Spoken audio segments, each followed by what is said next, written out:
You're listening to the Corbett Report. CorbettReport.com. Welcome, my friends. Welcome to another edition of the Corbett Report. I am your host, James Corbett, podcasting to you, as always, from the sunny climes of Western Japan on this 27th day of August, 2011. I'd like to welcome all of the listeners to the podcast and invite all of you to, as always, to check into my website, CorbettReport.com, where you can find previous episodes of this podcast, as well as articles, interviews, and videos created and conducted by myself in the past, and links to alternative media websites like MediaMonarchy.com, where you can find all of the real news that's not fit to print in the establishment media. And those who have been following MediaMonarchy.com might have noted James Evan Pilato's most recent post indicating that he is away on a short hiatus, meaning that there will be no New World Next Week being recorded this coming week.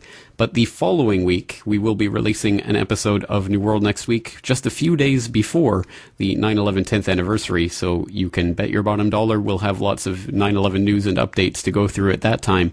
So I hope you stay tuned for that, and of course you can always find New World Next Week being posted to my YouTube account, youtube.com/Corbett Report, and you can also find it in various high-quality, low-quality, audio-only, and other types of downloads at newworldnextweek.com. I'd also like to direct my listeners' attention this week to something called the Wu Wei Cafe at wuweicafe.blogspot.com, and don't worry, there will be a link from the documentation section of today's episode for you to go directly to that website. And this is a podcast that's being hosted by Adam Lane, and he is, I believe, an American living in France. So he has an interesting podcast.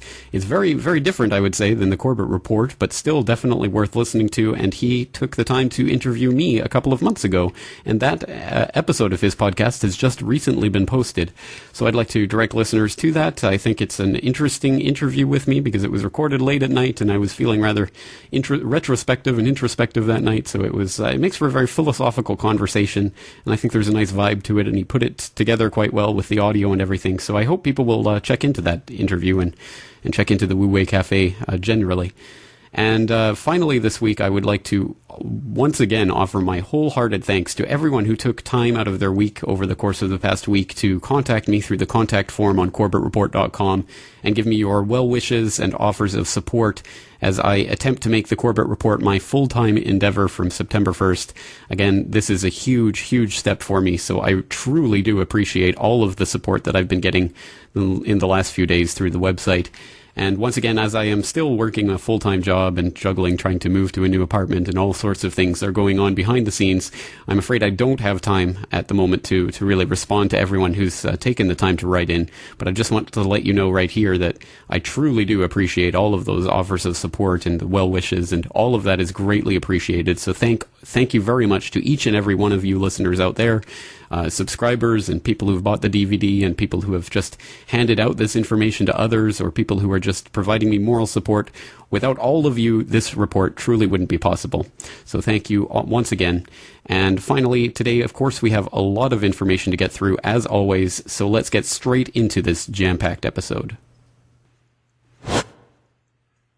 Welcome, friends, to episode 197 of the Corbett Report podcast, 9/11/11. In many respects, the upcoming 10th anniversary of September 11th, 2001 is no more or less special a day than any other.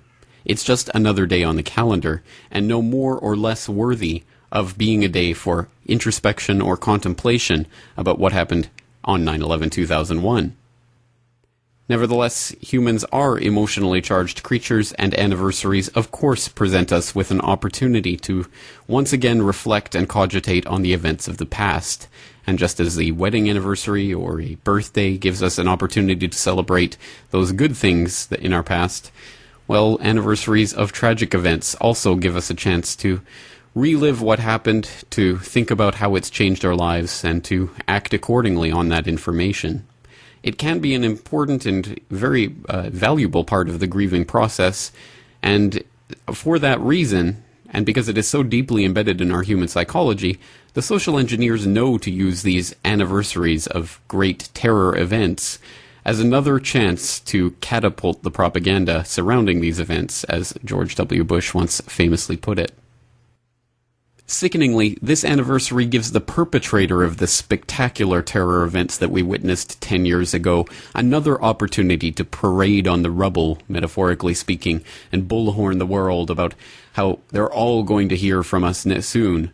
And yes, the establishment media will use this as an opportunity to once again apply another glossy layer of official story paint on the aging, decrepit, twisted, hulking frame of the 9/11 wars that have resulted over the past 10 years.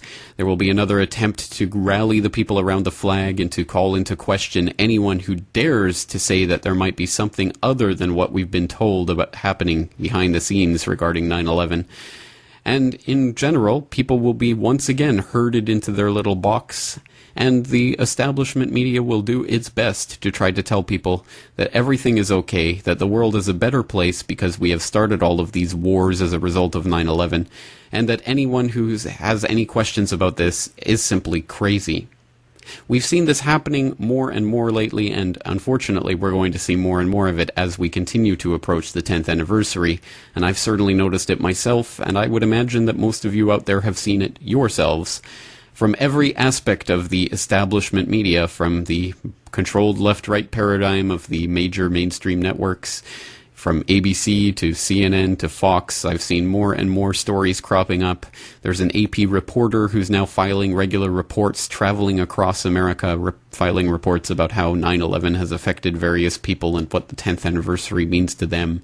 NPR has even gotten into the act with a recent, really absolutely despicable piece where they spent 1 hour on the radio program talking about the conspiracy theorists who continue to believe that there are questions about 9/11 despite all of the facts that the 9/11 Commission and other government investigations have brought to the table. And exactly as expected, this program managed to avoid talking about many of those facts for the 48 minutes and instead spent all of that time, or the vast majority of it, trying to examine the psychology of the conspiracy theorists and why they believe what they believe. And, of course, talking to people like James Meggs and Jonathan Kay, so-called skeptics who, in fact, swallow every government lie wholesale and want you to do the same. And it was a really despicable display of journalism, especially because they gave a grand total of under 5 minutes to Kevin Ryan to be the representative of the 9/11 Truth Movement. And, of course, Kevin Ryan did a very valiant job in the face of such absolutely overwhelming skewing of the balance of that program. But, once again, it just goes to show that no matter what side of the left or right you're looking on in the controlled corporate media and in the controlled establishment media and in the controlled foundation media of all stripes, there is going to be that bias. And that is the blind spot which has allowed the shadow government and the social engineers to operate in the shadows for so many decades. But now that we are living in the world of the uncontrolled alternative media, well, they can't get away with that anymore. So, once again, it's up to programs like the Corbett Report to continue exposing the things that they will not tell you about 9/11-2001, and thus 9/11-2011 is the perfect chance for us as a group, as people who are concerned about the truth, to stand up and have our voices heard. And finally, we will have a massive platform during the coming weeks as people's minds are turned back to 9/11-2001. It's a risky move by the elite to put so much focus on this anniversary because, as they know, there are so many questions which they do not have answers to and which they must resort to name-calling in order to try to avoid. Anyone who dares to talk about any of these questions is a conspiracy theorist, and that is a term which is very much wearing thin as the public becomes more and more aware of what's happening around the world and more fed up with war after war after war in the name of an endless war against an abstract noun that will never, ever cease until the people take back their governments. On that note, today I'd like to highlight just some of the 10th anniversary events that will be taking place in the run-up to 9/11/11, and allowing you to explore them for yourself, and if you think they're interesting and if you're able to attend, then by all means do so. And so let's start with the aforementioned Kevin Ryan, who I'm sure my listeners know is one of the premier 9/11 researchers. And anyone who has read any of his very, very detailed and well-sourced articles will know that he is someone who is very much dedicated to finding the truth about 9/11 and has done some really premier research about all sorts of topics related to 9/11, from the 9/11 money trail to the nanothermate program and who's behind that, to the NIST report. He's done a lot of work on that. Obviously, he was a whistleblower at Underwriters Laboratory, coming out in the early part of the first decade of the 21st century, and basically exposing how Underwriters Laboratory, which underwrote the steel at World Trade Center, was lying about the results of its own exams about the World Trade Center steel and what they were capable of. So I will leave you to go and to Google, or better yet, Scroogle Kevin Ryan's name, and to find out more about him and his work if you have not done so already. And of course, we do have a previous interview with Kevin Ryan up from, I believe, last year. So certainly he is very much a shining example of what the 9/11 Truth Movement is capable of. And recently he has become involved with something called the Toronto Hearings at torontohearings.org. With the more official title of the International Hearings on the Events of September 11th, 2001, the Toronto Hearings promise to be a very interesting event in which a panel will be presented with witnesses who will be talking about various aspects of 9/11 that challenge the official story. This will be taking place over the course of 4 days from September 8th, 2011 to September 11th, 2011 in Toronto at Ryerson University. I would encourage everyone to go to torontohearings.org to take a look at the information there for yourself, and it's well laid out there about who's going to be speaking and on what days and in what venues and who the panelists are and what the point of the hearings are. So once again, you can explore that at your leisure, but I just yesterday had the opportunity to speak to Kevin Ryan directly about his role with the Toronto hearings, what they are, and what we can expect from them. So let's take a listen to an excerpt from that interview, and of course the entire conversation is available for download right now at corbettreport.com. Well, Kevin, as I mentioned, you are affiliated with the September 11th hearings that will be taking place in Toronto, and of course more information on those hearings are available at torontohearings.org, but perhaps you can start by telling us about your affiliation with the conference and how that came about. Okay, yeah, I am on the steering committee for the international hearings, and we commonly call them the Toronto hearings. But I got involved with that because we had an event here in Bloomington, Indiana last year in which we invited a couple of folks from Canada, and we started brainstorming about what to do for the 10th anniversary. And these people included Graham McQueen, a professor from McMaster University in Canada, and also Laurie Manuel, who is a PhD candidate from the University of Guelph. And they presented here in Bloomington. Afterwards, we began discussing this 10th anniversary project. We, along the way, got sponsorship from the International Center for 9/11 Studies, whose director is James Gorley, a chemical engineer and an attorney from Texas. And also, we picked up another steering committee member. His name is Adnan Zuberi, a Canadian student. So we've been working quite hard for a number of months trying to put together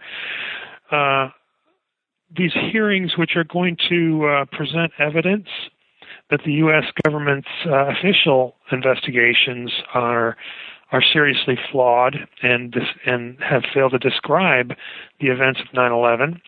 We're going to try to single out the most weighty evidence and make that known publicly, and especially present it to a distinguished panel of people who have the ability to judge whether or not the investigations that the government did were satisfactory, and whether or not, for example, they could recommend something going forward in terms of pursuing maybe a new investigation or some other recommendation they might have. But basically, we're going to submit records from eyewitnesses and expert witnesses over a period of 4 days, and this is at Ryerson University in Toronto.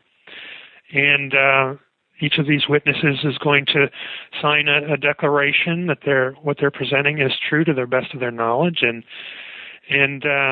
hopefully we're going to use this period to kind of engage the public on the 10th anniversary and emphasize the fact that there are still so many unanswered questions about 9/11, and we really need to get to the bottom of what really happened.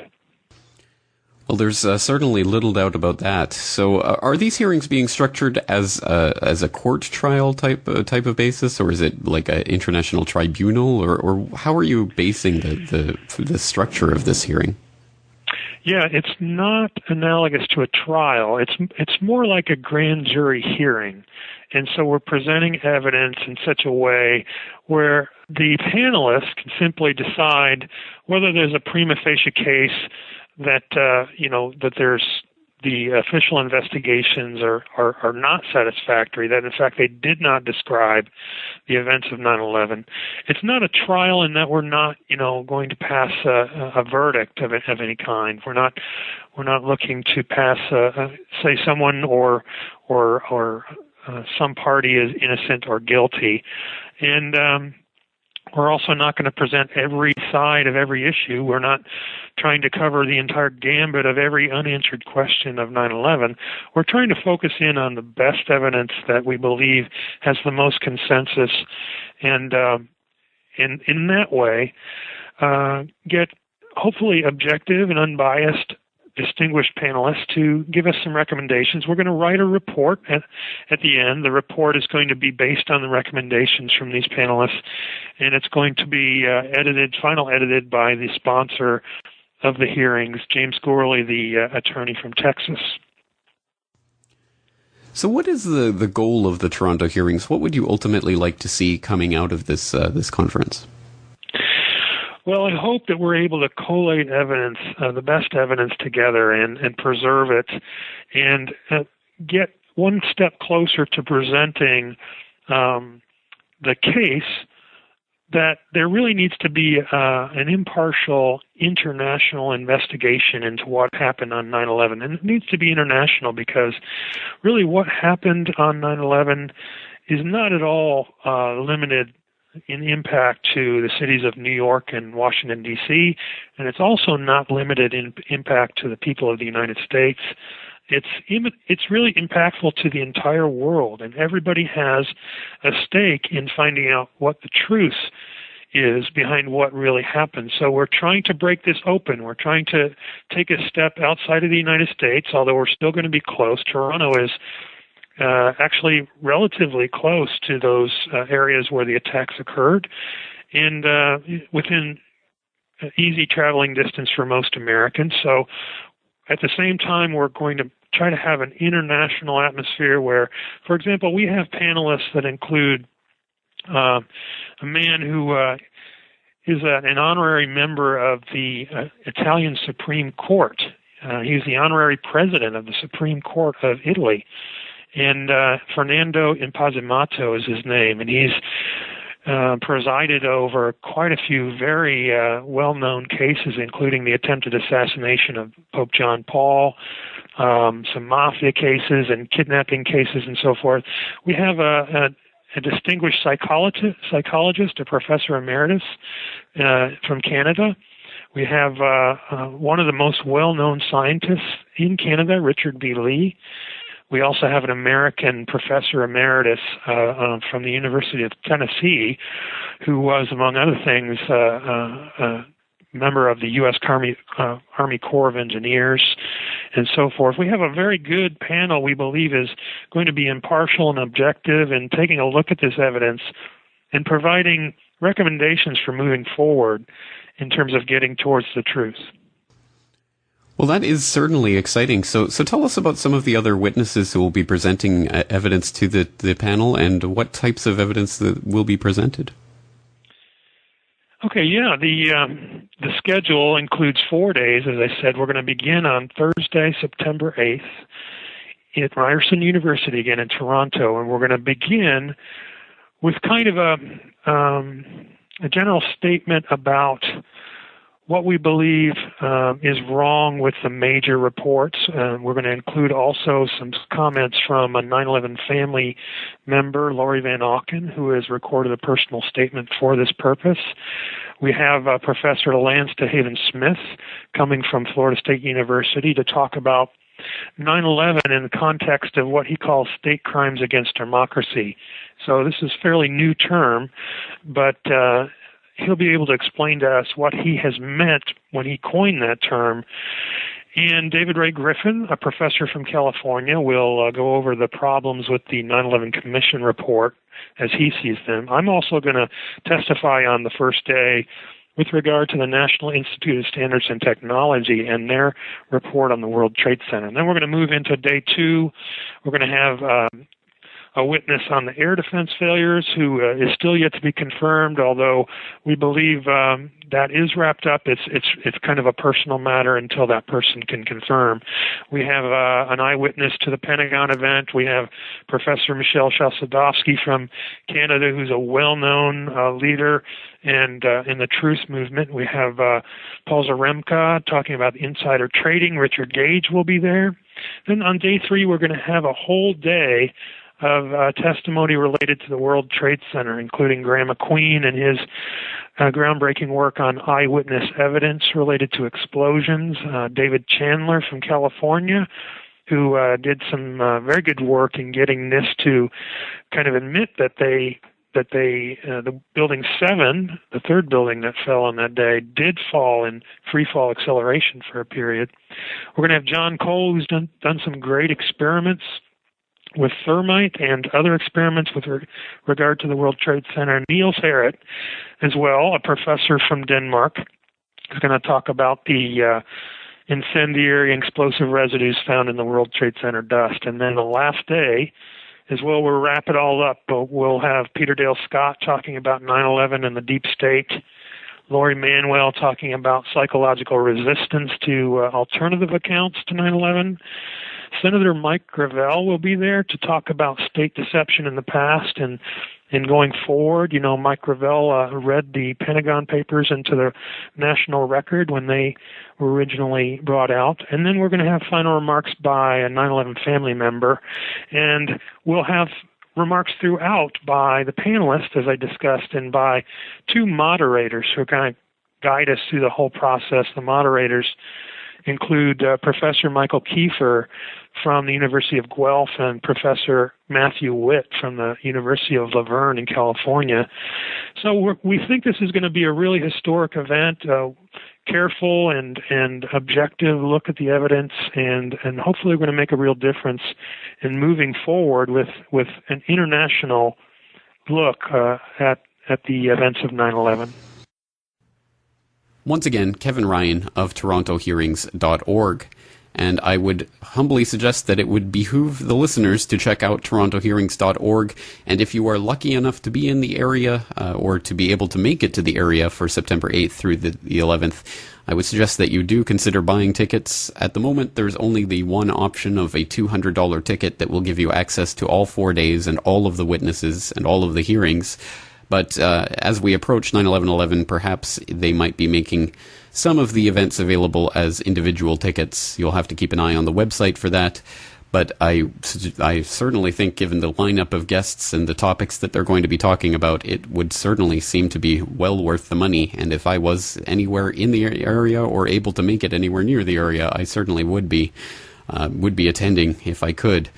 But certainly, it is quite a stellar lineup of guests. And one of the guests that Kevin Ryan mentioned in our little talk there was Michelle Chossudovsky, who my listeners will probably be well familiar with by now. Michelle Chossudovsky being, of course, a professor of economics at the University of Ottawa and the founder of the Center for Research on Globalization at globalresearch.ca. And as I mentioned at the top of the last podcast, one of the things that is enabling me to make the jump into doing the Corbett Report full-time is the expansion of my relationship with globalresearch.ca. And I am going to be a video production director for Global Research as of September 1. And that means that I will be producing 3 video reports a week for Global Research. One of them will be akin to the Sunday Update type reports that we've been doing for the last few months. It will not be a Sunday Update itself. It will be released on a different date and have a different title, but it will be that style. There will also be a brief news update each week, a 3 to 5 minute news update on some a developing news story of interest. And the third video series will be an interview series that will be made available as an audio and video podcast. And all of this, of course, will be available through globalresearch.ca and GRTV at globalresearchtv.com. But suffice it to say that we're definitely working on a lot of different things. And for the interview series, it will be featuring, usually by video webcam, an interview with either an analyst or a researcher or a journalist or someone in the news, and up to 1 hour in length each week. And for the inaugural edition of that interview series, which will be released, in fact, later this week, so keep your eye on CorbettReport.com and globalresearch.ca for more on that. But the inaugural edition of this interview series features an interview with none other than Michel Chossudovsky, appropriately enough. And we're talking about 9/11/11 and the significance of the 10th anniversary. Because Global Research, of course, is not only involved in the Toronto hearings, with Michel Chossudovsky presenting evidence to that panel, but Global Research is also putting on their own 9/11/2011 event, this taking place on Thursday, September 8th, 2011 at Cinema du Parc in Montreal. And there is a map and instructions on how to get there on the event homepage that you can find through globalresearch.ca. And of course, I'll put in a link through the documentation section of today's episode. But it's going to be a very interesting event. We apparently have confirmed that Cynthia McKinney, Wayne Madsen, and Michel Chossudovsky will all be talking, and they will be talking about, respectively, Cynthia McKinney will be talking about 9/11 truth, the war at home and abroad. Wayne Madsen will be talking about media manipulation and the fear of terrorism. And Professor Chossudovsky will be talking about 9/11 and the global war on terrorism. And also scheduled to be speaking is Mahdi Darius Nazemroaya, who will be talking about today's 9/11 war machine, report from the Middle East War Theater. And it's really unclear how or whether he will be able to make that report, whether he will be in person or whether he will be able to contribute in any way. Unfortunately, as this is being recorded, as many listeners might know, Mahdi Nazemroaya is reporting from Tripoli, but there have been some very serious turns in Tripoli, and the reporters at the hotel where he was staying have had their lives threatened, and there have been all sorts of shenanigans going on. So I'll direct you to some videos that were taking place, that were video interviews that were taking place on RT at RT.com over the past week with Mahdi and with the journalists there about a very, very serious unfolding situation, and the stability there, and even the reporters' lives are still in danger. So it's a very serious time right now, and it's not sure at all whether Mahdi Nazemroaya will be able to deliver any type of report to that conference. Also scheduled to make an appearance at that conference is, yours truly, in a manner of speaking. I will be putting together a video that they will be playing at that event called Remembering the Tragic Events of September 11th, 2001. And again, that's taking place on September 8th, 2011, and tickets are available through globalresearch.ca. Please look in the documentation for the link to that. But right now we're going to listen to an excerpt of my interview with Michel Chossudovsky, which again will be published later this week. So let's take a listen to that, talking about 9/11/11 and the significance of this 10th anniversary. But today I actually wanted to start by talking about something that's on the minds of many of my listeners and viewers and people out there right now as we approach the 10th anniversary of the tragic events of September 11th and all of the incredible things that have come from those events, those world-changing events. And that's something that I know has quite an intimate history with globalresearch.ca. As I understand it, Global Research was actually launched just 2 days before September 11th, and it almost immediately became a locus for independent and alternative reporting about the developing official narrative of that time. So perhaps you can take us back to the September 2001 and setting up this website and how things developed from there. Well, it was a very important landmark in my life. Certainly, on the 9th of September, following a crash course in FTP transfers with a young man who actually was physically handicapped, and he came on a wheelchair to my home, and he said, well, do it this way, and we got it going.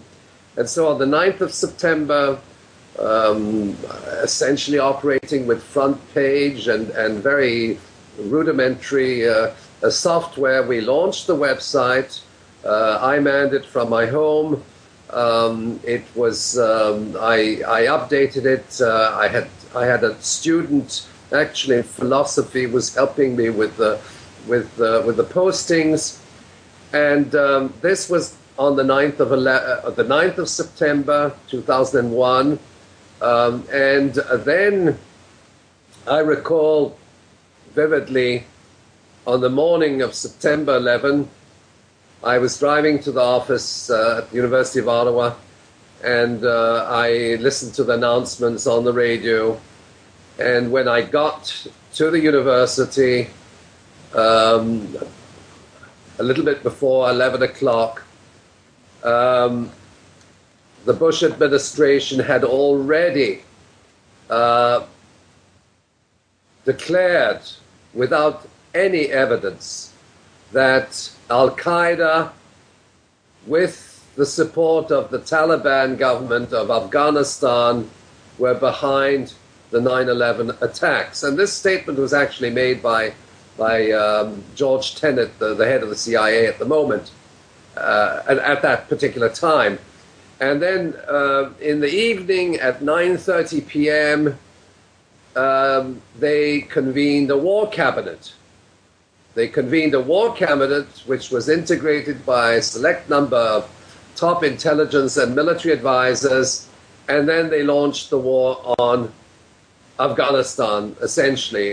They launched the war on terrorism, and the following day, as some people might recall, NATO actually corroborated under the articles of the Washington of the Washington Treaty, which is the main document of NATO. They said that Afghanistan had attacked the United States. That's essentially what it meant. And the U.S. media in chorus was calling for a military intervention against Afghanistan without a shred of evidence as to the involvement of a foreign country in these attacks. And then barely 4 weeks later, on the 7th of October, Afghanistan was bombed and invaded by U.S. troops. And we were led to believe that the decision to go to war had been taken on the spur of the moment on the evening of 9/11 by the war cabinet in response to the attacks by a foreign country which was supporting Al-Qaeda. And that was, in fact, the initiation of this war on terrorism, and it was also the initiation of the big lie, because Afghanistan had nothing to do with these 9/11 attacks. There was absolutely no evidence, and in fact, there was no evidence even that Al-Qaeda was behind the 9/11 attacks, and in fact, confirmed subsequently. Osama bin Laden had been hospitalized on the 9th of September in a military hospital in Rawalpindi. And anybody who knows Rawalpindi knows that it's swarming with U.S. military advisors, so that if he had been treated for his kidney problems on the 9th of September, released one day later, it's not entirely clear when he was released, he could not have organized these 9/11 attacks from his hospital bed in the city of Rawalpindi, which is essentially the headquarters of the Pakistani military, Pakistani intelligence, and a country which has very close military and intelligence ties with the United States of America. But what disturbed me most, I think, in those events of 9/11 is that several things. One, the public was not informed by the media that a large-scale theater operation against Afghanistan cannot be planned on the spur of the moment and executed in a matter of 3 or 4 weeks, okay, which was ultimately the case. The War Cabinet declares war on Afghanistan in the evening of 9/11, and then 4 weeks later, on the 7th of October, Afghanistan is bombed and invaded.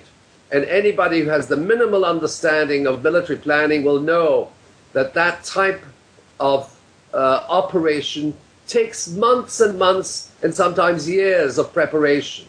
But at least several months of preparation would have been required to wage that type of large-scale military operation against Afghanistan, which suggests that the planning of the war in Afghanistan predated 9/11, and that 9/11 in effect was the pretext and the justification to wage a war which was already on the drawing board of the Pentagon, which was in the pipeline, which was in an advanced state of readiness. And that is very important. Whatever one's view on 9/11, 9/11 provided the pretext and the justification for waging a war on humanitarian grounds, with the full support of world public opinion. And I should mention also the endorsement of progressive intellectuals, progressive left-wing intellectuals who made the case for a retaliation against terrorism on moral and ethical grounds, the just cause. I recall in Canada how progressive organizations, trade unions, NGOs, everybody was supportive of the just cause military doctrine, namely to accept and uphold at face value the response of the US military and its NATO allies directed against an impoverished country in Central Asia, namely Afghanistan. That, of course, was the purpose of 9/11 ultimately. It was also to launch the war on terrorism. It was to launch the Patriot legislation. It was to launch the national security agenda, the police state. And I think essentially what we have to do is to go back in history and examine the extent to which this event has changed the course of history and has modified in a very fundamental way U.S. military doctrine. Michel Chossudovsky of globalresearch.ca. And once again, listeners are encouraged to check into After 9/11, 10 Years of War, a special commemorative conference that Global Research is hosting in Montreal on September 8th, 2011, and featuring Cynthia McKinney, Wayne Madsen, Michel Chossudovsky, and, hopefully, Mahdi Darius Nazem-Roya. As I stressed at the top of today's podcast, there are many, many events taking place all around the world in commemoration of the 10th anniversary of 9/11, and many, many opportunities will be presented for those who are interested in exposing the truth about 9/11 and asking for answers to the unanswered questions about 9/11. So I couldn't possibly hope to cover all of them in this episode, and I'm only suggesting some of the ones that have come across my desk. And of course, you are encouraged to do your own research about things that will be taking place in your own area. And if there is nothing that you find appropriate, perhaps you could consider creating it, because that really is the point. But as I've always stressed, 9/11, as incredibly interesting as it is, was only one day. And although it was a very eventful day, those events really represent nothing more nor less than a nexus point. And it branches both backwards and forwards in time to connect people and events and to really expose a lot of the things that have been going on for a very long time. But the point then isn't that 9/11 is the be-all and end-all of truth, obviously. We still need to live our lives in this current day and age, and now as we get past the 10th anniversary and these moments of societal reflection on the meaning of 9/11 become fewer and far between, we have to find other ways of really expanding from what we're doing. And of course, the Corbett Report has always been dedicated to finding the truth no matter where it lies and on no matter what date it comes out. So in that spirit, there are, of course, events that will be taking place after 9/11/2011 that, well, not necessarily directly relate to 9/11 itself, but really just help us to focus our activism on different ways and means that will be effective even after all of this 9/11/2011 hubbub dies down. And on that note, there is a very exciting idea that's come across my desk recently called the Non-Compliance Project. Now, there is an official website for this, but I think it's more valuable as an idea than as a website. So we'll go over the website where you can find more information about that in the following interview, but suffice it to say, I recently had the chance to talk to Brian Smith, a former contributor to this podcast. He was interviewed several months ago, and he hosts a radio show on tnsradio.ning.com on Friday nights at 9 p.m. Dublin time, emanating from the Emerald Isle. And Brian Smith has latched onto this idea of the Non-Compliance Project, and so it was my honor to speak to him yesterday about this project and what it entails, who will be participating in it, and how they can do so. So before I talk too much about it beforehand, let's just get into an excerpt from this interview. And again, of course, the interview is downloadable in its entirety on CorbettReport.com. So perhaps you can start talking about what this idea is, where it comes from, and where it's heading. Yeah, well, it came about, there's a guy I know, he's based in Scotland, Chris McClelland is his name, and he's on a kind of a sister site to TNS Radio called Scottish Sovereigns .ning.com, I think, or Scottish Sovereigns on the land.ning.com. And I think he just put the idea out that we should, because there's been a few things in the past where there's been a kind of a non-compliance day or, boycott the bank for a day or something like that. And, personally speaking, I don't know if they were really that effective because people don't know about it and, it's only one day, so, what matter, who cares, But for a week, I think a week is a different thing because it means you have to plan this a little bit. What we're trying to say is to people is the week before, just stock up with enough food and provisions for a week. Take a week off work. If you can take a week's holidays, great. If you can't, even consider taking a week unpaid leave. If you've got kids at school, take them out of school. Don't use the banks. Don't use the big supermarkets, your Walmarts and your Tesco's and whatever. Stay at home with your family. Go out for picnics, go out for walks up the mountains, go to the beach. Even, try and not drive if you can, walk or cycle. Just, you don't have to do all of that, but just do something. And I think if we get, we've put the word out and it's gone worldwide, it's gone global now. And just, if this all comes together, it'll make an impact. Now, I don't know how successful it'll be. I hope it will be successful, and if it is, it's not going to stop there. We'll do another one, maybe in a month or two after that, maybe in November, maybe a week before Christmas. That would be a good one, wouldn't it?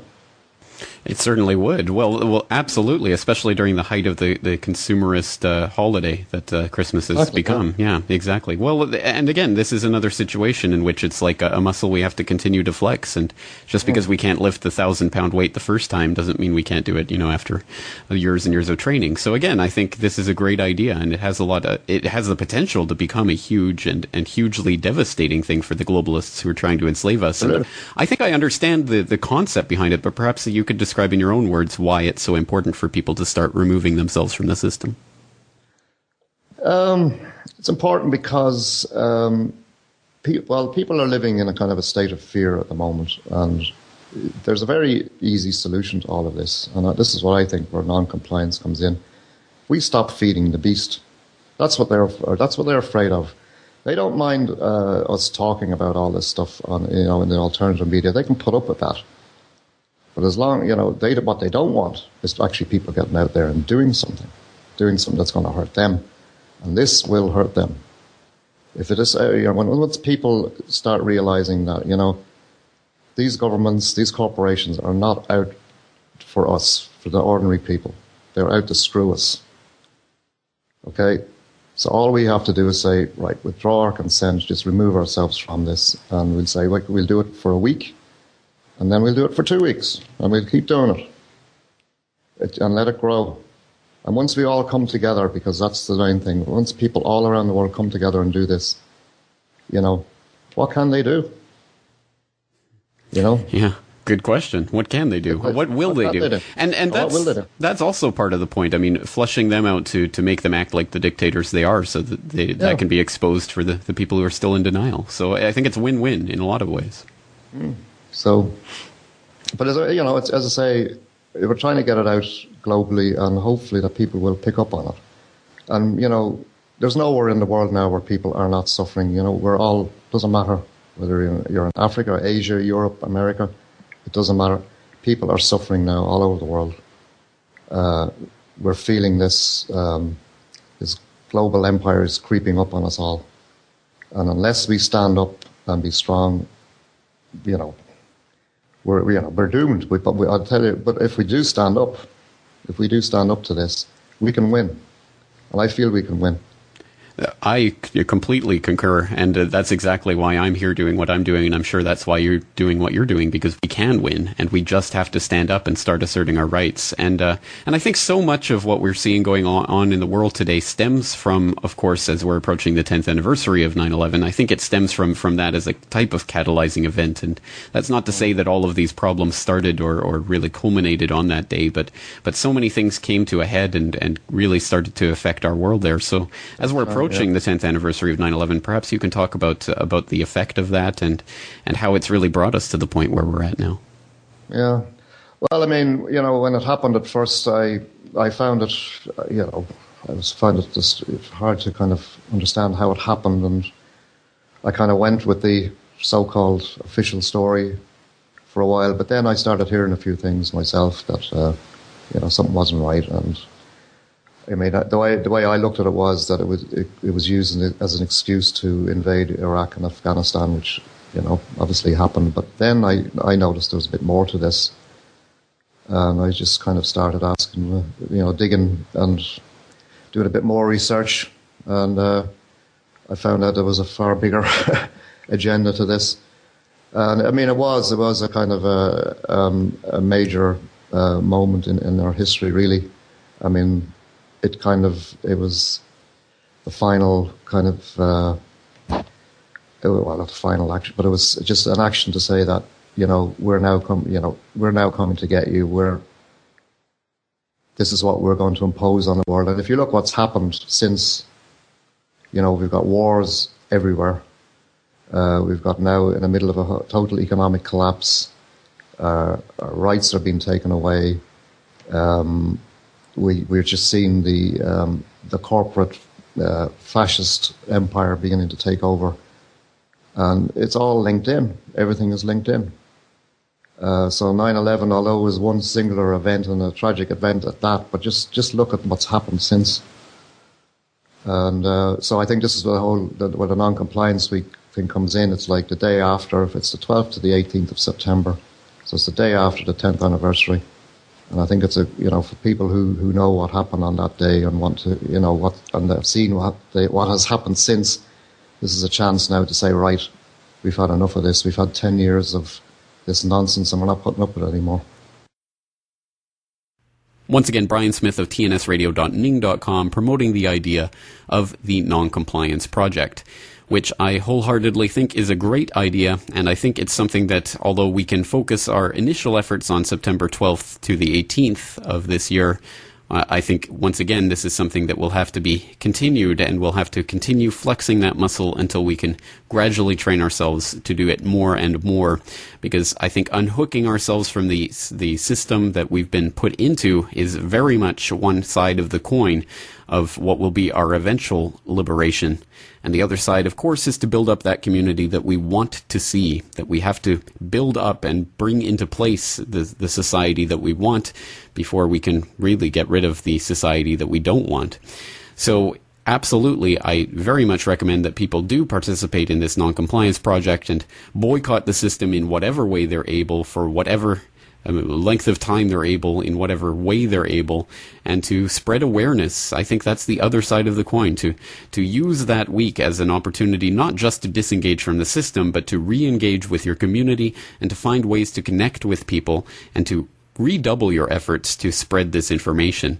So while boycotting work for a week might be the answer for some people, well, if my work is going to be this Corbett report, well, then I should be working twice as hard during the non-compliance week, because the Corbett report is in and of itself an act of non-compliance, and spreading truth and information is one of the most valuable activities that we can be doing in these very grave and serious times, as we talk about the extension and the even further extension of the wars in the Middle East and the possible bringing about of a World War III type scenario. As we enter these extremely grave times, absolutely, access to information once again becomes the absolute key for our society, and helping to get the information out there to other people becomes one of the linchpins by which we can really, truly start to free ourselves from the system that we've been placed into, certainly ever since 9/11/2001 provided the justification for the never-ending war on terror. That's it for this week. I am your host, James Corbett, thanking you for joining me and asking you to join me next week as we continue our exploration of 9/11 in the lead-up to 9/11/11.